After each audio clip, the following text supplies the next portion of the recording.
ফিলিস্তিনিদের উপর আক্রমণের প্রতিটা বুলেটের দাম নেওয়া হচ্ছে আপনার পকেট থেকে। কিভাবে? আসুন মিলিয়ে নিই। এই বাংলাদেশে কি পরিমাণ কোকাকোলা বিক্রি হয় আপনার হিসাব আছে? আপনি যে শান্তিতে কোকাকোলায় ঢোক দিচ্ছেন না, এই প্রতিটা ঢোকের কারণে ফিলিস্তিনের মানুষ এক ফোঁটা পানির জন্য প্রতিনিয়ত হাহাকার করছে।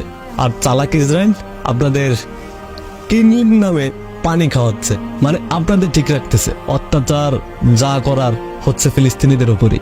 আর আপনার শিশুকে প্রতিদিন নেসলে কোম্পানির কত ধরনের যে প্রোডাক্ট আপনি খাওয়াচ্ছেন, সেই প্রোডাক্টের লাভের টাকা দিয়ে আক্রমণ করতেছে ফিলিস্তিনের নিরীহ শিশুদের উপর। ও, আপনাদের বাচ্চাদের তো আমার ম্যাগি নুডলস ছাড়া চলেই না। মনে আছে সেই শিশুটির কথা, যে শিশুটি বলেছিল আমি আল্লাহকে সব বলে দেব? তার মৃত্যুর পিছনে কি আপনি দায়ী নন? আপনারা জেনে না জেনে স্প্রাইট, ফান্টা, কিটক্যাটের মতো চকলেট, এরকম আরো 46টি পণ্য কিনে আপনারা ইসরায়েলের অর্থনীতিকে সচল রাখতেছেন। আর ফিলিস্তিনি মানুষের এই গণহত্যার আপনি একজন অংশীদার হচ্ছেন। বাহ, সেই আপনারাই আবার ফিলিস্তিনি মানুষের উপর আপনারা সমবেদনা জানাচ্ছেন। আরে ভাই, মারতেছেন তো আপনারাই।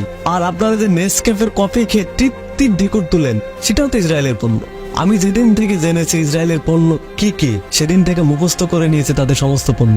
আমি সবসময় বিকল্প পণ্য খুঁজে নিয়েছি। আমি তাদের সমস্ত পণ্য বয়কট করে দিয়েছি। শুধু কম্পিউটারের ইন্টেলের প্রসেসরটা বাকি ছিল, সেটাও চেঞ্জ করে এমডি প্রসেসর লাগিয়েছি। এখন অ্যাপেল ইউজ করি, এমডি প্রসেসর ইউজ করি। আমার মতো দুই একজন তাদের পণ্য বয়কট করলে তাদের কিচ্ছু ছেড়া যাবে না। যদি আমরা সকলে মিলে তাদের পণ্য বয়কট করি, তাহলে তাদের অর্থনীতিতে ধস নামবে। আমি যে কন্টেন্টটা বানাচ্ছি, আমার লাইক, কমেন্ট, শেয়ার, ভিউ কিছু দরকার নেই। আমার শুধু একটাই চাওয়া, সমস্ত মানুষ জানো তাদের পণ্য কি কি রয়েছে এবং বিকল্প পণ্য তারা খুঁজে নিক। এটাও কিন্তু ইসরায়েলের বিপক্ষে এক প্রকার যুদ্ধ।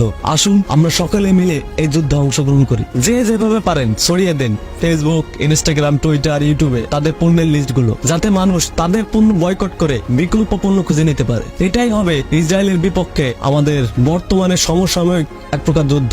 আসুন আমরা সকলে মিলে ইসরায়েলের পণ্য বয়কট করি। আমি লিস্ট দিয়ে দিচ্ছি, আপনারাও জেনে নিন। আর যদি মনে না থাকে তাহলে গুগলে সার্চ করুন, ইসরায়েলের পণ্য লিখলে চলে আসবে। আসুন আমরা সকলে মিলে ইসরায়েলের পণ্য বয়কট করে ফিলিস্তিনি মানুষের পাশে দাঁড়াই। সকলকে বোঝার তৌফিক দান করুন।